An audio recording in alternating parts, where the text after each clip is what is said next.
Okay, we are 3 p.m. on the dot. Hello and welcome to July's Fish4Thought of 2025.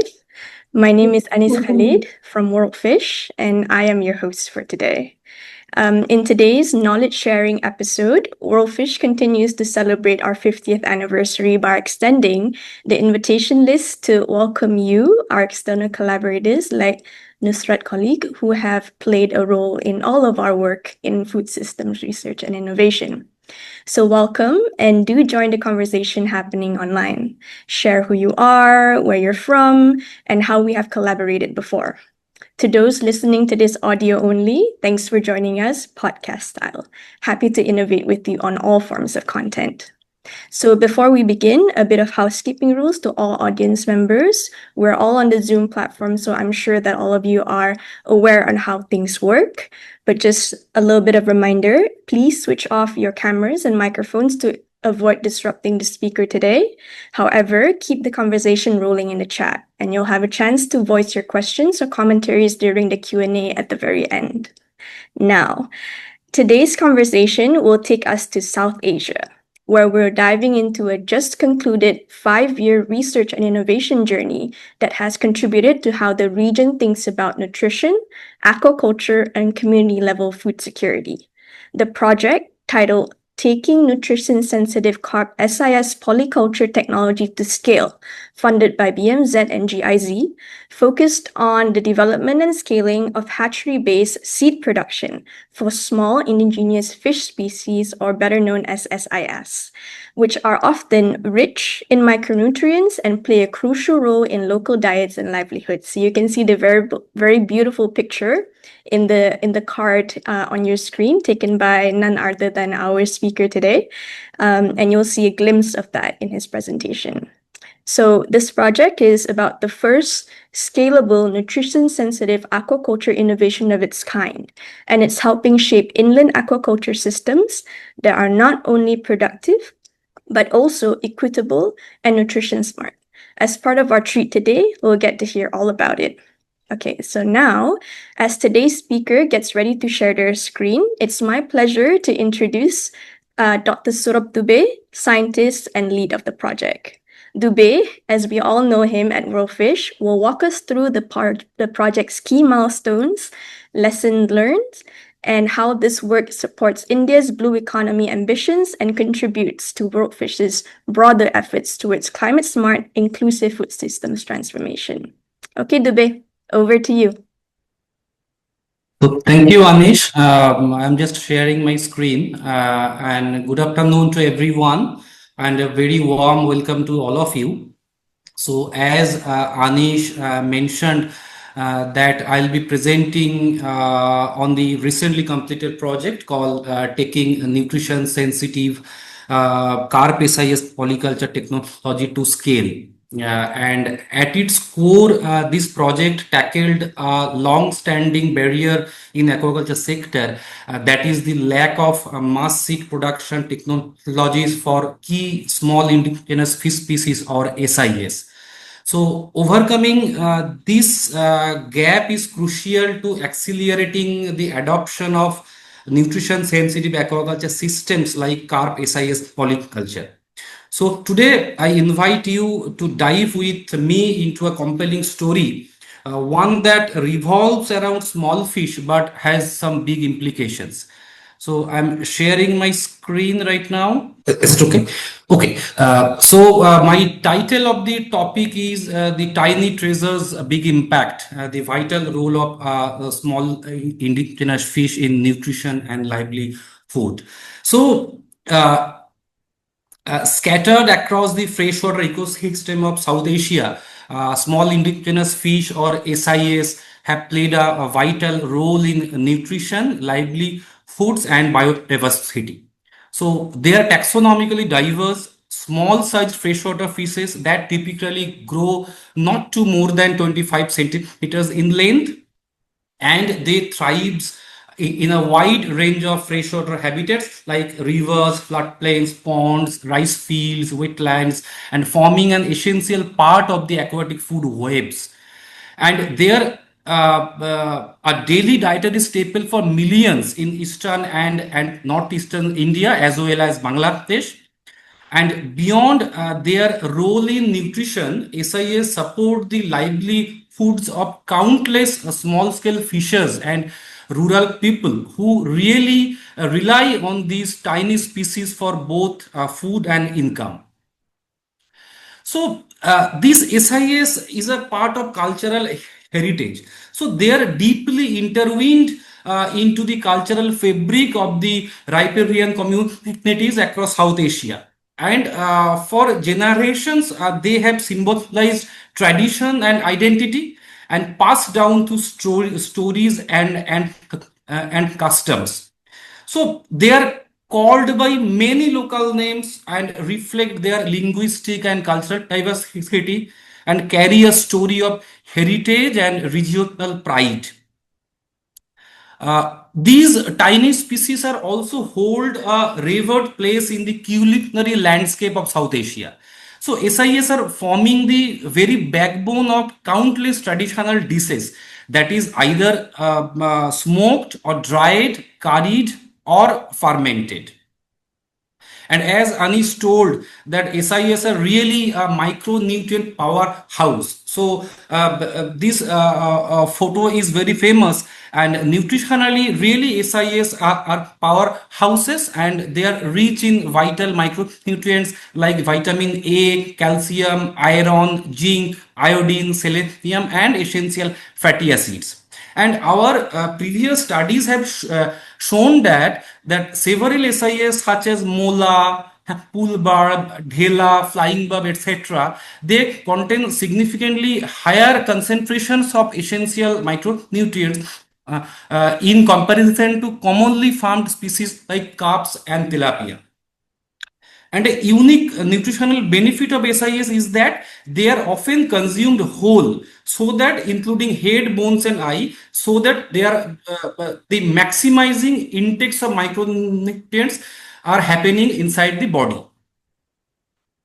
But these species are really facing a critical challenges and uncertain future actually, and despite their immense value, the diversity and abundance of SIS are really rapidly declining, and mostly due to the habitat destruction, introduction of exotic and alien species, invasive species, use of agricultural chemicals and pesticides, industrial pollution, and the growing impact of climate change. And sometimes SIS are often underrepresented in global fisheries records and overshadowed by commercially important species like large fish and shrimp. And also in commercial aquaculture, they are frequently viewed as a trash or weed fish and often deliberately eliminating from the ponds.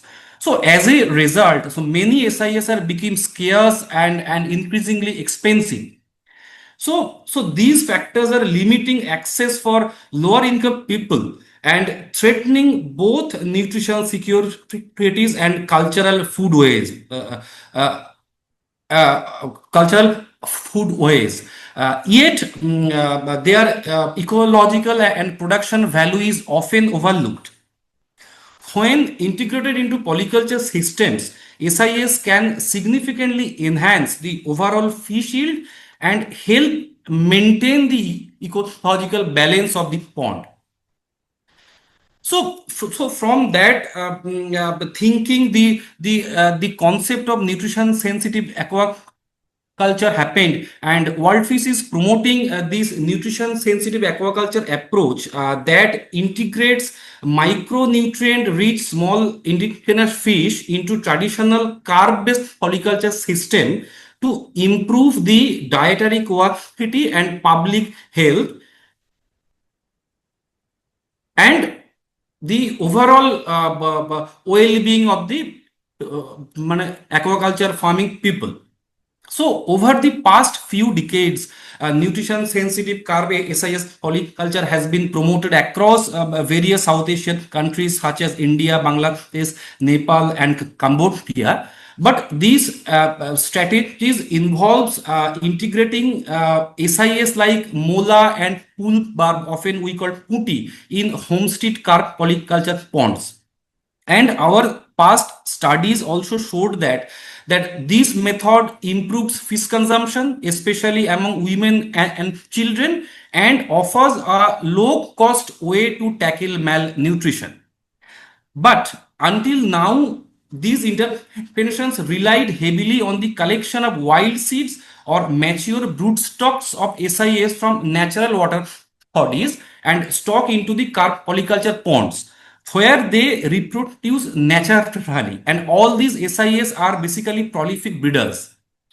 But this practice of wild stocking of broodstock has several problems like inconsistent production, risk of disease, and ecological pressures on wild populations. And these methods are not sustainable in long run. So these form the foundation of the project actually, and we focused on the key gap, that is lack of commercial hatchery-based mass seed production protocols of SIS that limits the potential for widespread adoption of Carp-SIS polyculture. And in response, we developed a standardized breeding, nourishing, and transportation protocol of several SIS to ensure year-round seed supply, reducing pressure on wild stocks, and enabling a large-scale adoption of this nutrition-sensitive Carp-SIS polyculture model. So now let's turn to the project specifics. So this project is funded by BMZ and commissioned by GIZ through Fund for International Agricultural Research. And this project duration was from 2021 to 2024. And in 2021, we initially started with Bangladesh, and from 2022 onward, the project shifted to India, and our field operations was focused on the two states, Assam and Odisha.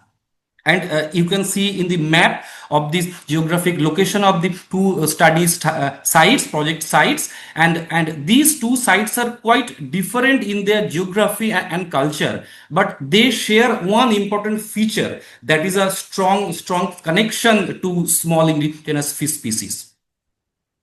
So now coming to next slide, we have several partners and collaborators of this project, and the success of this project was made possible through strong partnership across actors.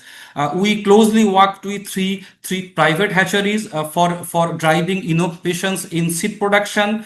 The Department of Fisheries, both the state government of Assam and Odisha played a key role in scaling all these interventions. And on the research front, we collaborated with three universities, namely Michigan State University, Leibniz University of Hanover, and ISER Kolkata for fostering research.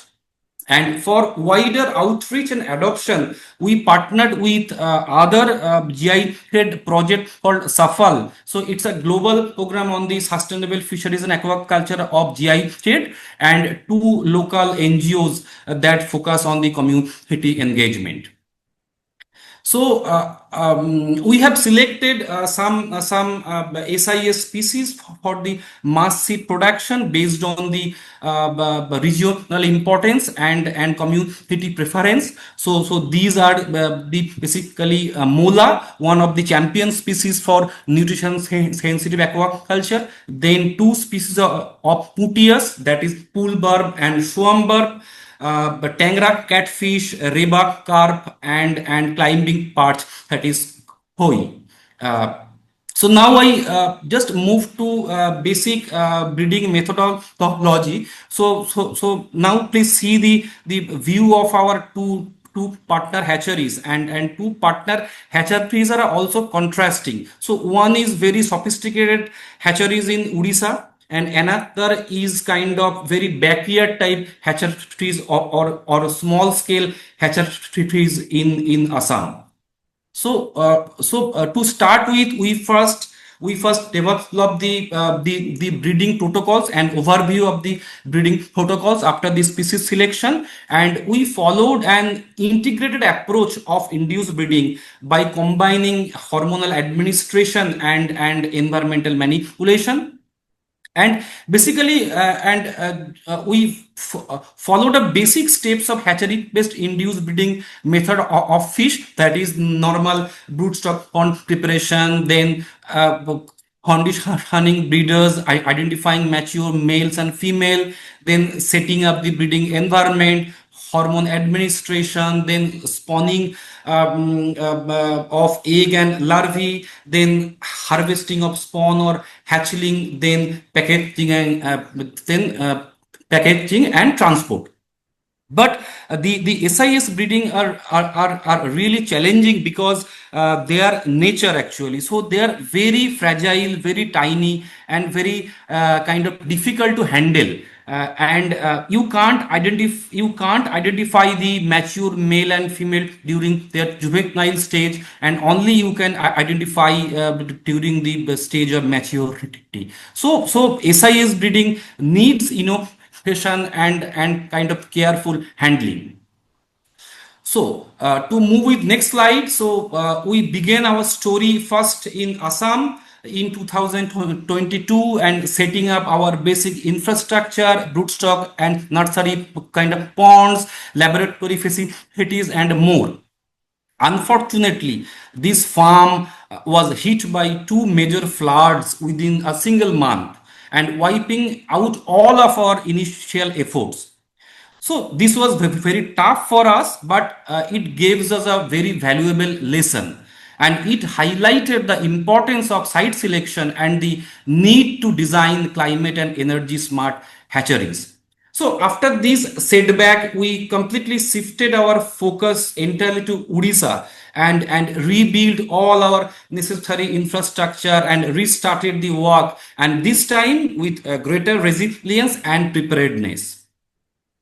So these are our kind of basic infrastructure we have built prior to the breeding operations. You can see some tanks and a kind of dual hapa arrangements, aeration system, water showering and all. And in 2022, that first breakthrough happened when we achieved our major achievement in Mola, and we successfully cracking the code for mass seed production and nursery rearing of Mola. So this was a big milestone for us. And simultaneously we started selling and distributing all the mola seeds from our partner hatchery from July 2022 onwards, and taking the first step towards the wider adoption. And in the screen you can see the newly found baby hatchling of mola as well as the fry stage. And we started the selling as I told, and still we are continue to sell mola. So next, building on the Odisha's experience in 2023, we produced mola seed in Assam, and it is for the first time ever in the northeast India, and from there kind of progress is accelerated, and one by one we developed hatchery based mass seed production protocols for other key species like pool barb, swamp barb, Tangra catfish, riba carp and climbing perch. So I am showing one by one. So it is the kind of, you can see the volume of mola hatchling we have produced in Assam, and the same flood, the same hatchery that affected in flood in 2022. So these are the mola. Then it is the pool barb, or we called the scientific name is Putia sophor, and it is commonly called as a Putias in Bengal Delta. Followed by another species of puti, that is swamp barb. And you can see the broodstock injection method, their eggs, hatchlings, and others. So you can see the nursery rearing of the swamp barb, and they're really very beautiful creatures I have ever seen. And also it is the fry of the pool barb, that is Hutia sophor. But here is the challenge of identification of these both species. So there looks like very similar, and you can't identify in nature until unless you give a very crucial observation. Pool bird, so swamp bird contains a small pair of barbels in their mouth, and that is absent in sophor, that Hutias sophor, I mean pool barb. So it is a crucial taxonomic identification and difference between the two species. So after that, we have produced the seed of another important Tangra catfish in a large scale, and this species is highly prized, and it is commonly known as Tangra in West Bengal and Bangladesh. In Assam, it called Hingora, and in Odisha, it called Khatia.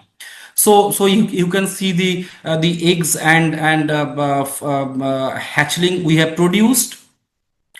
Followed by, we have developed the seed production of the climbing parts, that is anabas and or deshi koi, and followed by reba carp. So it is also an important species. It is a minor carp, and it is very famous in Odisha and locally called pohola, and it is popularly known as Raikhor Bata or Bagna in West Bengal or Bangladesh, and in Assam it called the Lachim Bhangon.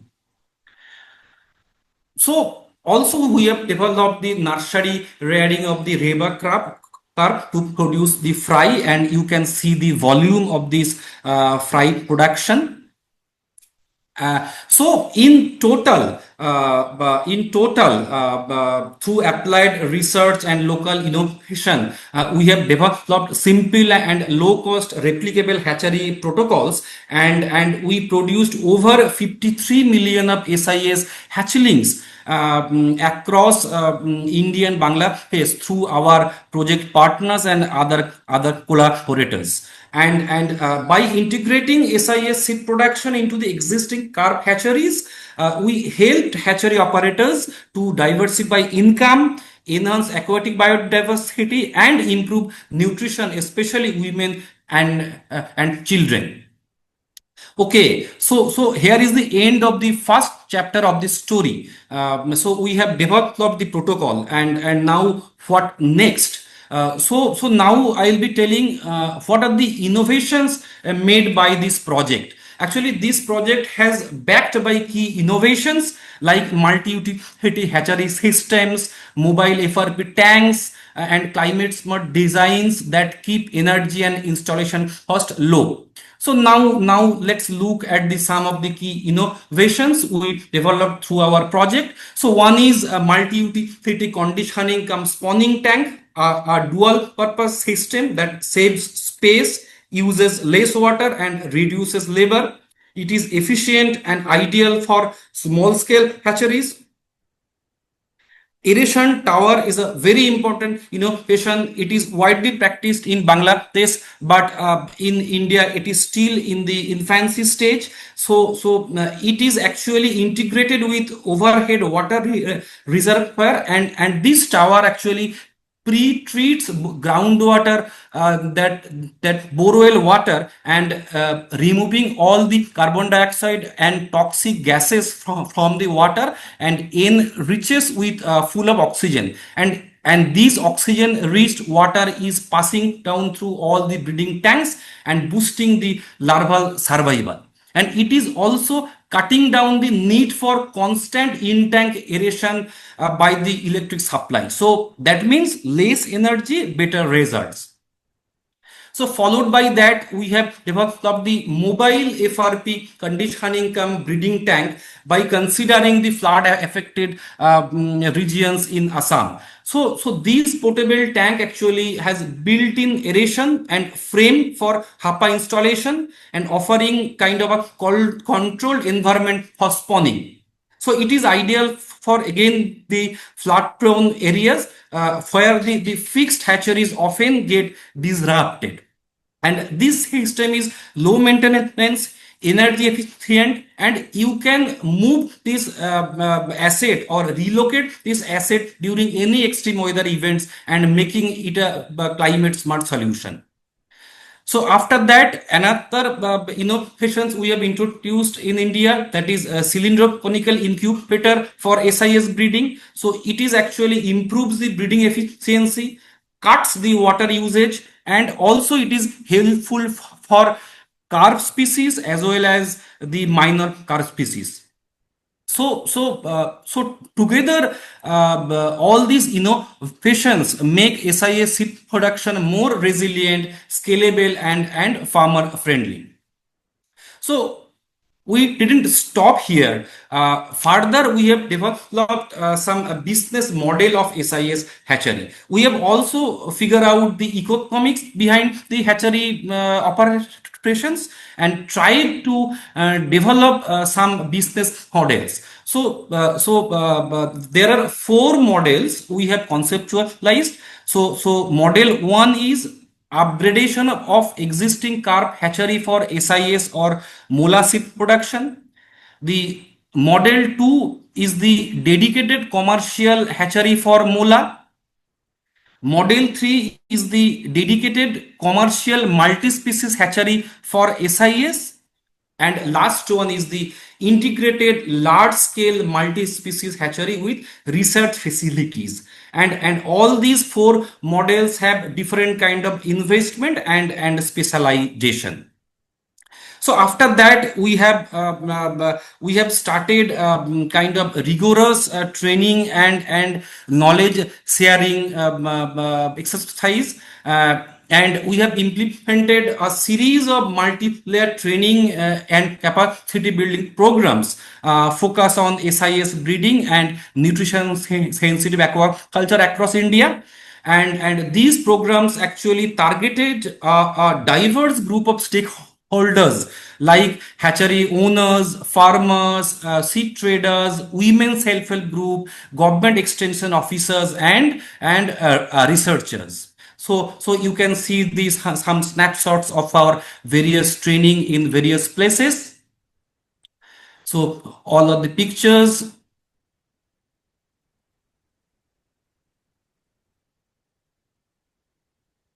Okay, so we also facilitated the cross-border training for participants from Cambodia and Bangladesh in collaboration with WorldFish Cambodia office, WorldFish Bangladesh office, and CGIAR initiative of Asian Mega Delta or AMD.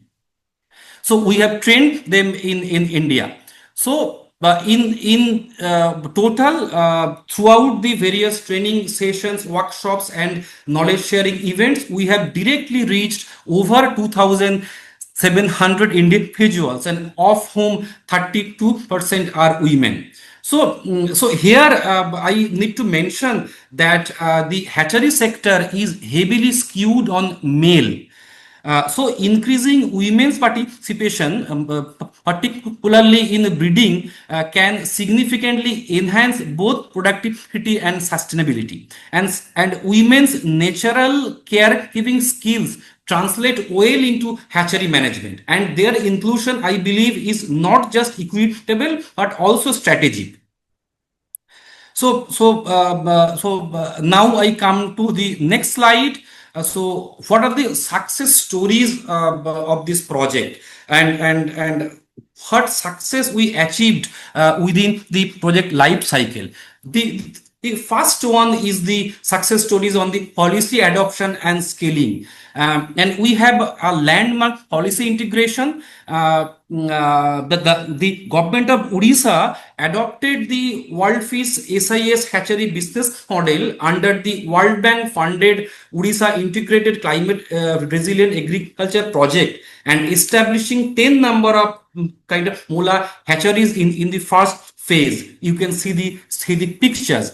And in parallel also, government of Assam are committing to setting up 100 number of SIS hatcheries under the ADB funded SWIFT project, and that hatchery will be linked in the wetland. So thus linking SIS to wetland conservation and food security.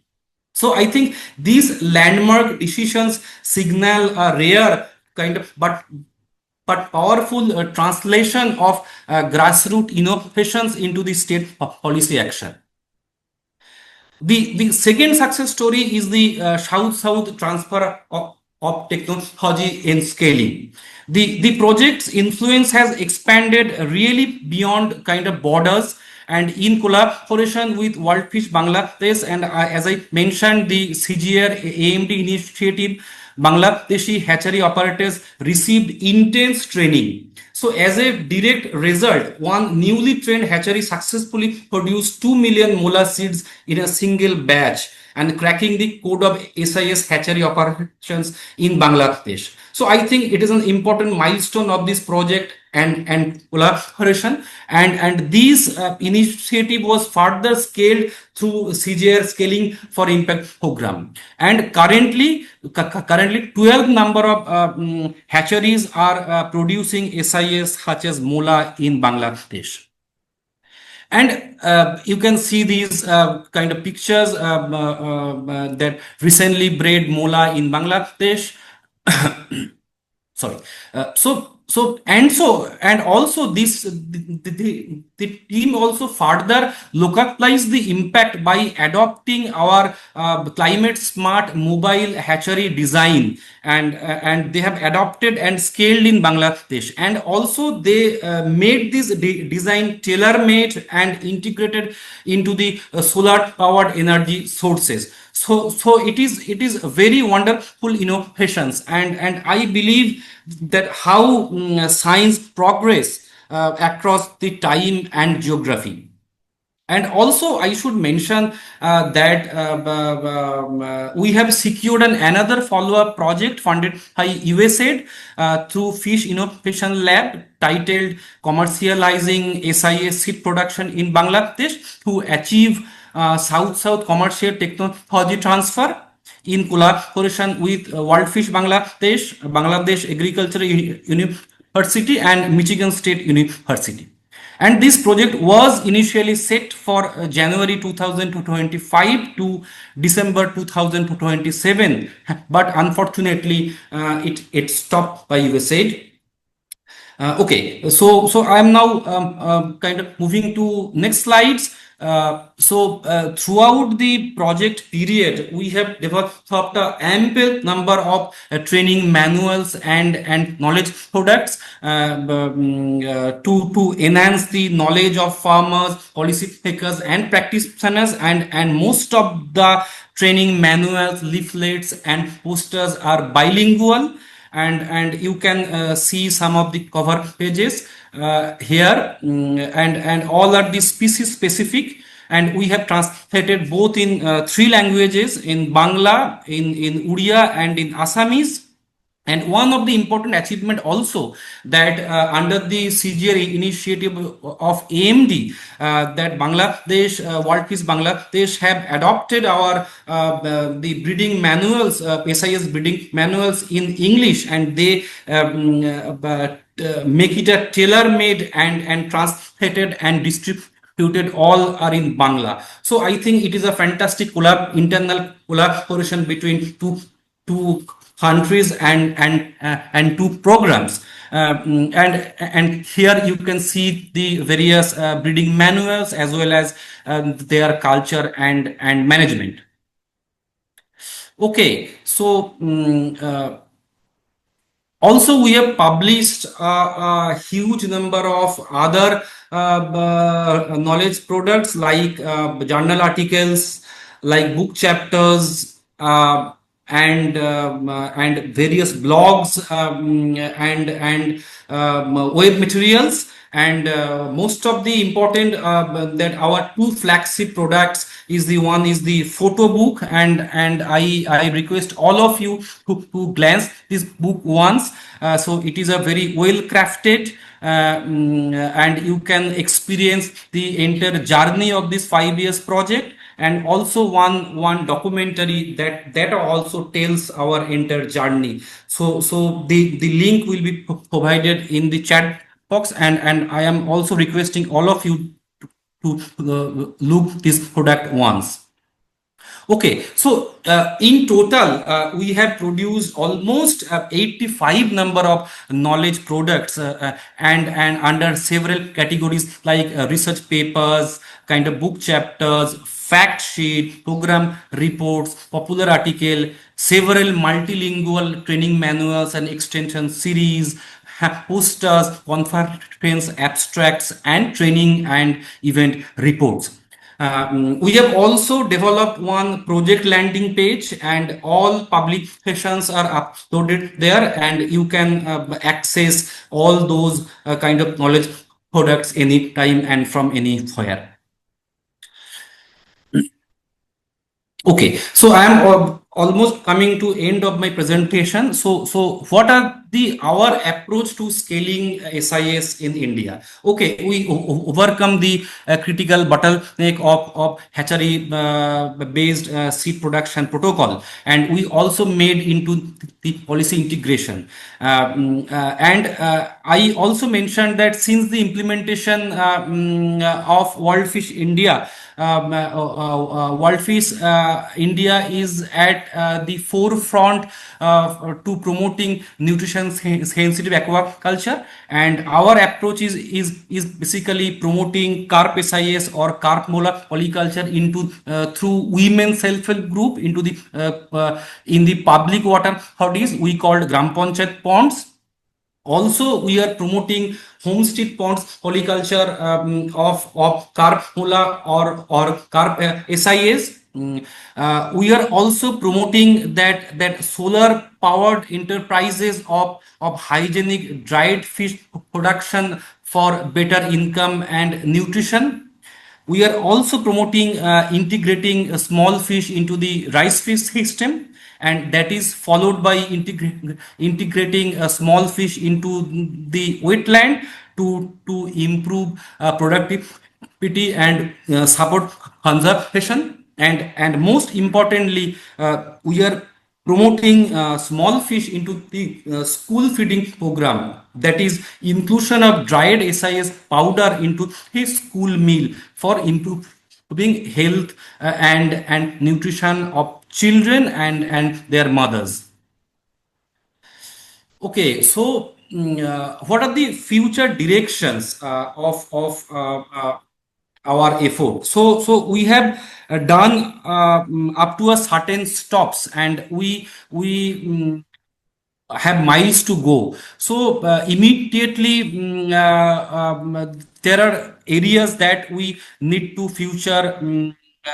We need to work in future. That is we need to expand the SIS hatchery species portfolio. We need to develop some induced breeding protocols for more SIS with regional importance.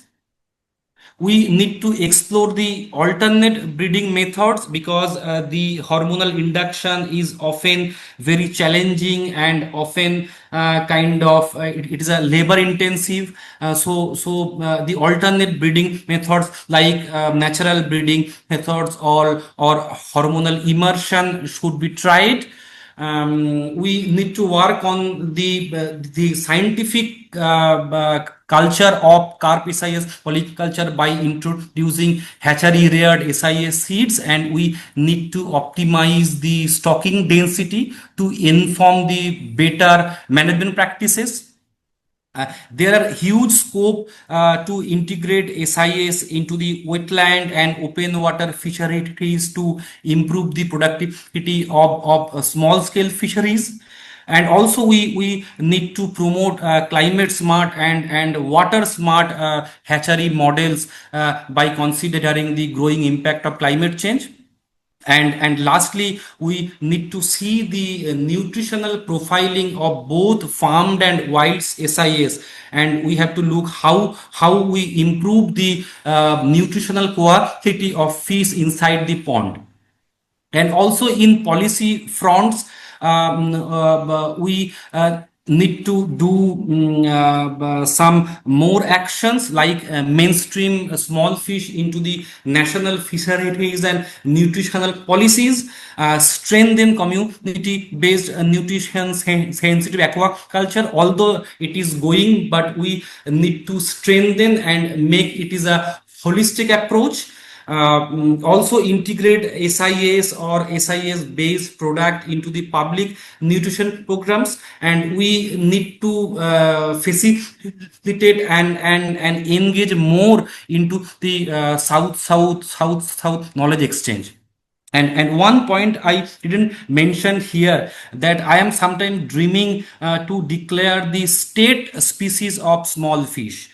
In India, every state have some specific state animal, state plants, state fish, state flower. So I think we should lobby with government that we should declare some state species of SIS. So obviously that will support the propagation of small fish and their conservation.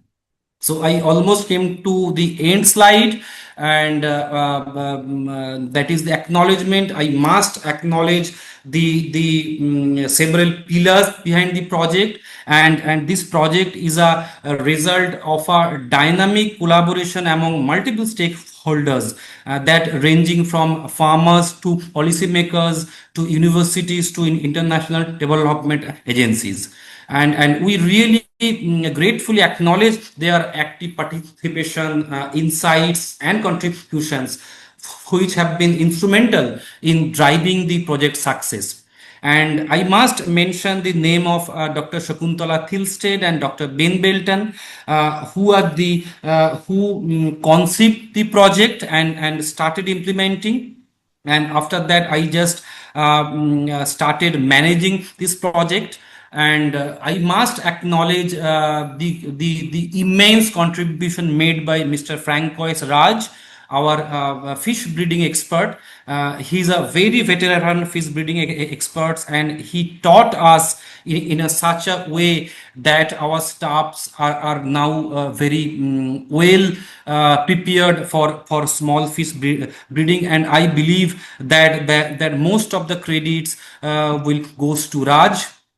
And we have a very small team, the two members kind of core team, and I must acknowledge the contribution of the two key staffs, Mr. Kalpojit Hagoi and Reshmi Ranjan Das, and their hard work actually give the light to the project. And also, I must acknowledge our three partner hatcheries, who are the main players of the co-innovation. I am extremely thankful to Dr. Arun, that is our WorldFish country lead, and all our WorldFish in India colleague, and also WorldFish PMU team, WorldFish finance team, and WorldFish communication team for the dissemination and administrative work for this big project. And we must acknowledge the critical role of the both the government of Assam and Odisha for their scaling and support throughout the journey. So I am now finishing. So thank you for all for listening, and I am now just hand over to Anis, and I am stop here. Thank you. Thanks, Dubey. That was great. We heard so much. It was so rich. We heard from the nutritional value of small indigenous species. We heard about the inclusive business models with private hatcheries. We also heard the very interesting story how this project is now being scaled as a SASA collaboration effort in knowledge exchange, starting from your South Asian neighboring countries, Cambodia and Bangladesh. And I was very thankful to have been part of this journey with you to disseminate all the knowledge through social media and communication efforts. So thank you for bringing me along, and the communications team as well for, bringing us along to this journey. We have about 15 minutes left to this session, and we have rich conversations happening in the chat. So let's take a look at some of the questions that colleagues have asked you. One from Mike Acaster. There's a question. An excellent presentation, very clear. Congratulations. A question in two parts.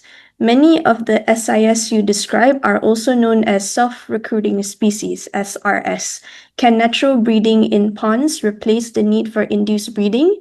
Has the private sector now widely adopted the SIS-induced breeding technology? And if so, has the price per 1,000 fry significantly reduced?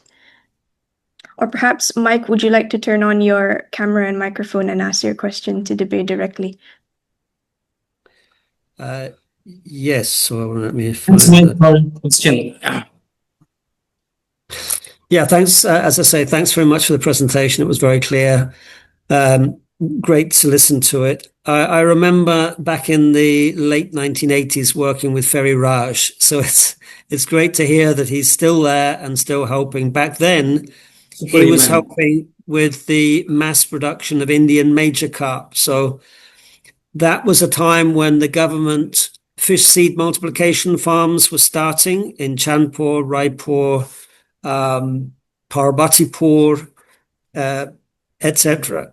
So it's good to see that now there's been a shift towards the small indigenous fish species. So my question is, as they are also known as self-recruiting species and they will reproduce in a pond, can that be an alternative production system? And the second part of the question was, has the private sector now taken up this induced breeding technology to a level where the cost per, say, 1,000 seed has reduced, 1,000 fry has reduced significantly? Over. Okay, yes, the natural, they are all self-recruiting species, and if you consider the natural breeding of the SIS, so it will not give you the consistent production. And in the natural system, there are multiple problems like predation, like disease, and kind of inconsistent production. And where hatchery reared seed will give you the uniform size seed, and that will produce kind of uniform size fingerling or big fish, and that will fetch a high market price. And in the natural condition also, there are other problems like food competition. So always these hatchery reared seed stocking will give you better results, but you have to adopt the proper pond management practice and multiple harvesting practice. So I think this will overcome this problem. And where there is no supply of SIS seeds, and there we can try the self propagation of the pond. For example, in the northeast Indian states where the huge demands of Puntia species are there, and these species are important for their smoked and dried products. So they are using the auto breeding in the pond, because still we have not reached to them. And regarding your second question, the private sector now widely adopted the SIS, and if so, has the price per 1,000 so price, yeah, obviously the price will be less than your effort of collection of wild stocks. And what we have calculated from our hatchery, and our hatchery owners are usually keeping the price of SIS as similar to carps of hatchling, and we are also doing kind of push sell. For example, if somebody is coming to hatchery to purchase carp seed, so we are also selling to that farmers of the SIS seed. So I think the seed price will be reduced if you compared to the wild collection. Thank you. Over. Thank you. Thank you, Mike. And that is a good answer and a good segue to our next question by Anne Fleming. Has an impact assessment study been considered? Dubey, over to you.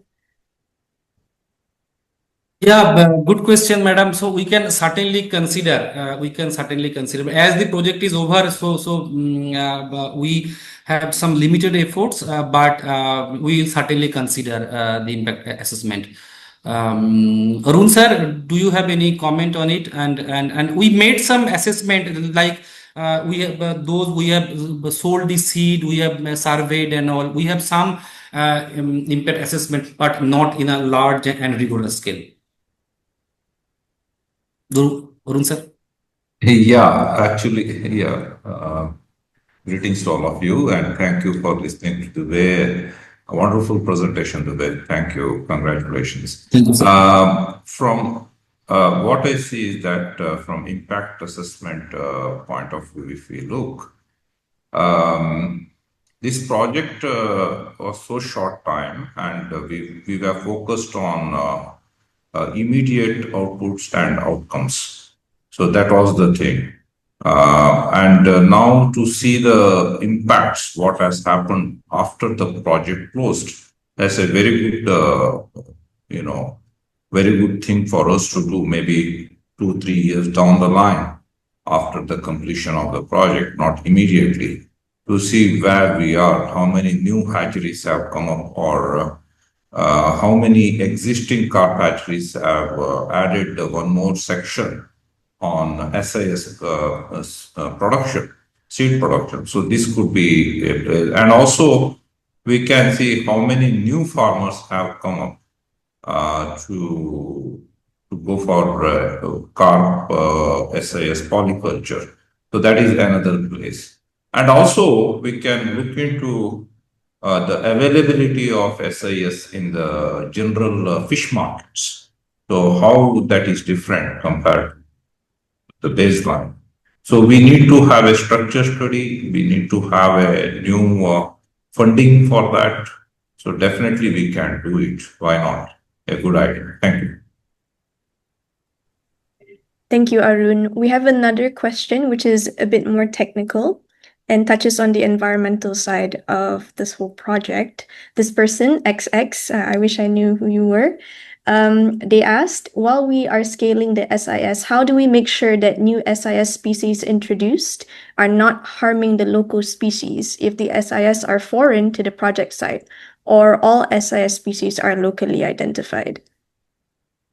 Yeah, it is a very good question actually. So we are not introducing SIS into the new landscape. We are focusing on the regional specific SIS, and all region have some specific SIS. For example, in Odisha, there are more demand on mola and reba carp. In compare in Assam, the Tangra and Putias has the more kind of demand. So it is all a regional basis. So I think we are not introducing new SIS into the new landscape. So as I told in my future direction slide, so that's why we want to work more and to expand the hatchery-bred SIS species portfolio, because the other states, other region has some other SIS. For example, we have not done the species like Kholisa, Trichopesta, like Dhela, Chela, and others, and also flying bird. So all these species we need to work on, and really these are very challenging. So if you for example, we experience. So Gogoi can tell better. So if we touch this species, and if the minimum scale is damaging, that species will die. So you forget about this hormone injection. So again, the SIS breeding needs very precision and careful handling. And to sum up, we are not introducing new SIS into the new landscape. Thank you. To XX. Thanks, Dubey. XX. Just now you mentioned the word states, you mentioned the word regions, and you touched on the word expansion. Now we have a question from Bernadette Furgin, who is the compact leader for TAD based in Nigeria at the moment. And she asked, the TAD Fish Compact has received requests from African countries for assistance in addressing the depletion of small indigenous species in African rivers and the need for artificial breeding of SIS. So her question is, please, can you assist? But I think she's asking for some insight from your perspective from the South Asia. That is actually a good idea.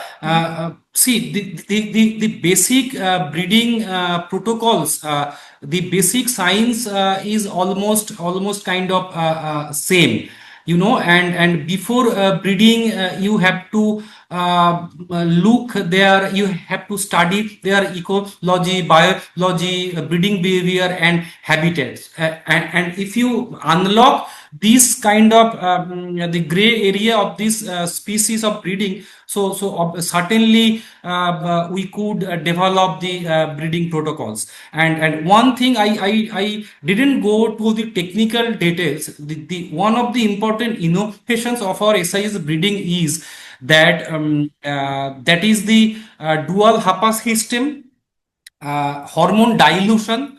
In general, if you look at the if you look in the research papers, there are zero to no mention on the hormone dilution and hormone administration into the peritoneal cavity. So some species specific innovations is required, and obviously we could propagate these SIS breeding protocols in Africa and other regions, but we have to study and explore their breeding biology, feeding behavior, and habitat. So it is the key to achieve the breeding success. Thank you. And of course, Dubey, part of this whole thing is about food security, nutrition security, making sure that the micronutrients reach the people who need it the most, and in terms of women and children. And we have a question from none other than Wanjiko Gichoki, our impact lead for nutrition. And she asked, how did you measure improved nutrition in women and children due to the establishment of the hatchery-based system? So now we're moving towards the nutrition and livelihood aspect of the project. Over to you. It is a very critical question that Vanjuku made. So really, we don't have any lead in this. So I really invite you and other stakeholders to collaborate. Actually, we really need to assess this kind of impact, whether small piece is really creating impact on nutrition to the children and women, and really it needs and it really demands a very well designed scientific study. So I invite also Wanjiku and all to frame this kind of research questions and also along with funding. So really there is a good space for research, and really if you kind of look at that nutrition perspective. So there are so many things that could be done. So my last word: the waters are ready, the fish are waiting. The time is now to act. So thank you, thank you, Anjuku. In the chat, just one minute is there. So Gogoi, can you please share your experience? So I just jumped to Anish and no problem. so Over to you, Gogoi. he is the big factor of this project success and well trained by Raj and Yes. Gogoi. Am I audible? Thank you, sir, for the opportunity. So my video is on or it's working? Yeah. Okay. Uh, Actually, it's a great pleasure that I learned from Raj sir. It was my first experience dealing with small fish, so I could learn so many things with Raj sir. So it's a great pleasure for me, sir. Thank you. Okay, I thought he had more to say, but no worries about that. Audience in the chat, I've shared with all of you the project page where you will find the collection of all resources that Dubey and his team has produced for this project alone. And we also have the very beautiful photo book that he created. And you have seen some of the beautiful images that he took in the slides that he shared. And of course, the documentary. So I ask you to lend some time to really explore those resources for a deep dive into the project and what it has achieved. And with that, any last words from Dubey, and then we can close this session. Thank you very much again from me. So thank you, Anis, for this wonderful opportunity, and I must grateful to WorldFish that WorldFish India team and HQ team has trusted on me and gave these big responsibilities, and with all of your supports, the project is successfully concluded. Thank you to all. Thank you very much. And with that, we end the session. See you in the next one. Bye, everyone. Bye.